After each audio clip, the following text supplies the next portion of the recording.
chances of creating a fantastic rapport with somebody, like a bad mood. Now, we need to be able to switch bad moods off and get into a great state, a powerful and resourceful state. If, for whatever reason, there's a bad mood happening, we need to be able to flip that, switch it off, and get into a good state.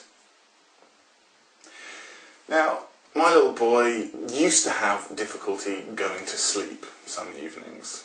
So, I sat with him and explained to him that if he was having difficulty going to sleep, he should do this. He should take just a moment to focus his attention on his forehead and really tighten all the muscles in his forehead and then just relax them. And then to notice the muscles around his eyes and cheeks and really tighten them and then just relax them.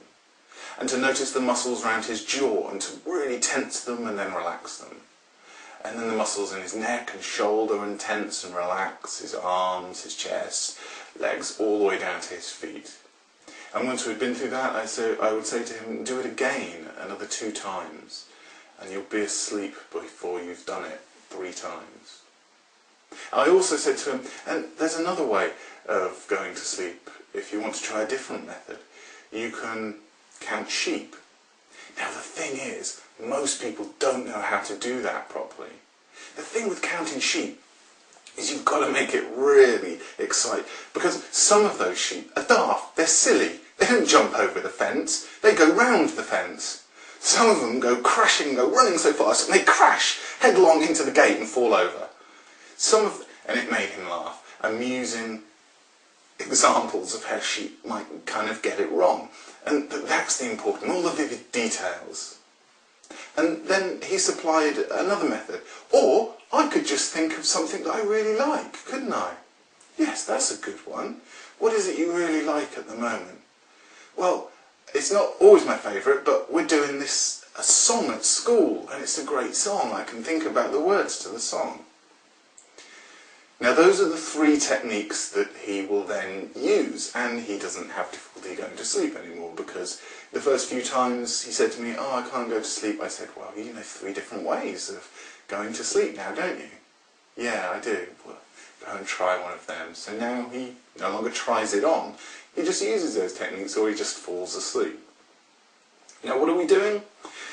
Well, the first thing is a physical relaxation, a systematic relaxation, a kind of meditation or hypnosis, trance induction if you like. The second thing was visualization of sheep jumping over a fence, but making it interesting, making the sheep being daft and stupid and tripping over and banging into the fence. And the third thing was paying attention to an internal dialogue, some sounds, words and music. These are the things that we need to change our state. And we can do it really easy. So if it's an email or something somebody has said to us on the phone, we can just pull back from our desk just for a few seconds, just for a brief few moments, and do a little thing and change our state. It comes down to 2 things: physiology, systematic relaxation, physiology, or the thoughts that we're having. Now, the thoughts that we're having may well be the images, like the sheep, or it may well be the sounds. In the active listening video, there was a bonus video quietening the internal dialogue. So, if we need to change our state because we're still having the same argument going over and over inside our mind, we can't let go of this argument and just keep replaying it. Some people can replay an argument from Friday all the way through to Monday, spoiling their entire weekend. Yet the argument happened days ago. We can take the argument and we can use the techniques, Richard Bandler's submodality techniques, for the quietening your internal dialogue.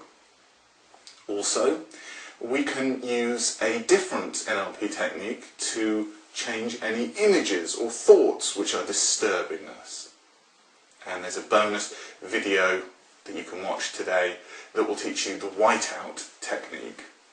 And the third thing we can do is to change our physiology. Get up, stand up, shake our bodies, shake the feelings off, go for a walk, sit back in the chair, Just take a few deep breaths, relax, and allow those feelings to dissipate. We can change our state by changing our physiology or by changing our thoughts.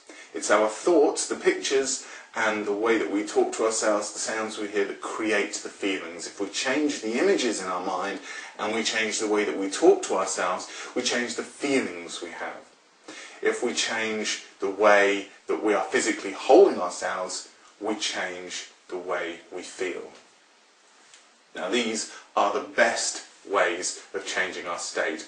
Of course, you can change your state with alcohol, coffee, cigarettes, shopping, gambling, external things. Of course, you can go and blow a load of money on a new suit or dress or pair of shoes or bottle of vodka or something, and of course it's going to change your state. However, there's a lot of detrimental repercussions to some of those methods of state change, and it's far more effective to simply be able to sit back, take a few deep breaths, real deep breaths, and just visualize waves of relaxation going over your body. Or to quiet your internal dialogue, to Mickey Mouse it, to quieten it. Go back, check out the Quietening the Internal Dialogue video if you need to, and watch the whiteout video for images. Then you will be equipped with 3 different tools for changing your state, so that if you need to rapidly and quickly change your state because you're going to meet somebody for the first time, or you're meeting somebody and you want to develop or deepen or maintain the rapport, you can.